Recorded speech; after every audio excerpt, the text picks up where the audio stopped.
आपने एक प्ले किया था विजय तेंदुलकर जी का मसाज प्ले, जिसमें आपने 24 अलग-अलग किरदार आपने निभाए थे और काफ़ी मुश्किल एक्ट था वो। अभी भी चल रहा है वो। जी, तो उसका अनुभव आपका कैसा रहा? थोड़ा-सा उसका एक्सपीरियंस अगर आप शेयर करें हमारे साथ तो।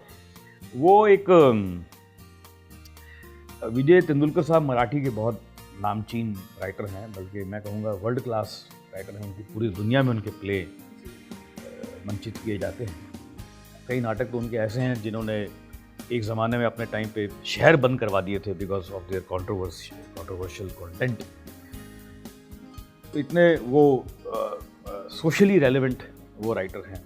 तो जब ये प्ले मेरे पास आया तो मुझे ये देखकर प्ले जब मैंने पढ़ा तो मुझे ऐसा लगा कि इस प्ले में एक ह्यूमरस साइड है। हालांकि प्ले बहुत सीरियस है, एक आदमी की दुख भरी दास्तान है। क्योंकि देखिए, हम लोग अक्षय कुमार के बारे में जानते हैं, सलमान खान के बारे में जानते हैं, आमिर खान के बारे में जानते हैं, जितने हीरो उनके बारे में जानते हैं, यानी कि जो लोग इस लाइन में आए और कामयाब हुए उनके बारे में हम जानते हैं। लेकिन हम उनके बारे में नहीं जानते जो कि आए और कुछ नहीं बन पाए। तो ये कहानी एक ऐसे आदमी की थी कि जो एक आदमी एक्टर बनने आता है और मसाज वाला बन जाता है। और तो मुझे लगा ये इस कहानी में एक छुपा हुआ दर्द है, लेकिन ह्यूमर भी है। अब जैसे फॉर एग्जांपल आप चैपलिन को लीजिए। अब चैपलिन की आप कोई भी फिल्म देख लीजिए, उसमें वो एक वैगाबॉन्ड है।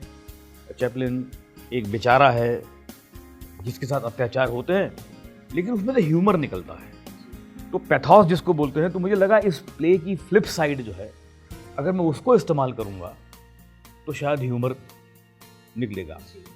तो उन्होंने ये प्ले लिखा था मराठी में एक व्यक्ति विशेष के लिए, ये एक एक्टर है, ये मेरे लिए काम करेगा। तो उसने वो किए और मेरा ख्याल इसमें ज़्यादा शो हो नहीं पाए मराठी में। मैंने सुना नहीं, शायद शुरू में ही 5-6 या 10 शो हुए, तो उसके बाद कोई शो हुआ नहीं इसका। तो जब मेरे पास आया तो मैंने कहा यार इतना सीरियस प्ले है, तो इसमें से अगर मैं ह्यूमर निकालूंगा तभी बिल्कुल वो लोग बैठेंगे, वरना 2 घंटे एक आदमी की दुख भरी दास्तान सुनने में कोई इंटरेस्टेड नहीं है। तो मैंने उसको रिहर्स किया और पहले मैंने अडेप्ट किया उसको, मराठी से हिंदी में मैंने खुद अडेप्ट किया और फिर मैंने उसको रिहर्स किया। तो मुझे रिहर्स करते करते 9 महीने लगे। हाँ, 9 महीने लगे। और मैं क्या करता था कि जैसे 2 घंटे का प्ले है तो बहुत बोलना है उसमें, बहुत ज़्यादा बोलना है, मैं पोर्शन वाइज रिहर्स करता था। फिर अगर जब पोर्शन रेडी हो जाता था तो मैं पकड़ लेता था किसी को, जैसे आपको पकड़ लिया और पकड़ के आपको सुनाया। फिर आपके चेहरे को देखता था कि आप कहाँ कहाँ मेरे साथ हैं और कहाँ कहाँ आपने छोड़ा मेरे। फिर अगला पोर्शन प्रिपेयर करता, फिर किसी और को पकड़ता था। तो ऐसे करते करते करते मेरे 9 महीने लगे और मैंने वो प्रिपेयर किया। अभी वो फाइनल एक ग्रैंड रिहर्सल का दिन आ गया कि हाँ जी, अब प्ले तैयार है, अब कल हम इसको दिखाएंगे पब्लिक। तो मैंने विजय तेंदुलकर साहब को बुलाया ग्रैंड रिहर्सल में कि सर आप देखिए मैंने क्या प्ले तैयार किया आपका। वो आए, उन्होंने 20 मिनट देखा, उसके चले गए। मेरे जो डायरेक्टर थे वो बड़े परेशान थे, ये क्या हो गया, ये नाराज तो नहीं हो गए? तो पीछे पीछे भागे उनके। तो फिर क्या हुआ सर? तो तेंदुलकर साहब ने कहा ये तो मेरा प्ले ही नहीं है, मेरा प्ले नहीं है, तुमने प्ले चेंज कर दिया। मैं उनके पास गया अगले दिन, मैंने कहा सर प्ले आपका ही है, कहानी आपकी है, उसके साथ करेक्टर के साथ जो जो हो रहा है वो आपने ही लिखा हुआ है, लेकिन पॉइंट ऑफ व्यू मेरा है। मेरा पॉइंट ऑफ व्यू है कि इसको अगर हम कॉमिकली देखें तो ये आदमी परेशान है। अब ऐसी यही बात है कि एक आदमी चेयर से गिरता है तो आप हंस भी सकते हैं उसके ऊपर, अब रो भी सकते हैं। तो अब ये मेरी मर्जी है कि मैं हंसाऊं या रुलाऊं।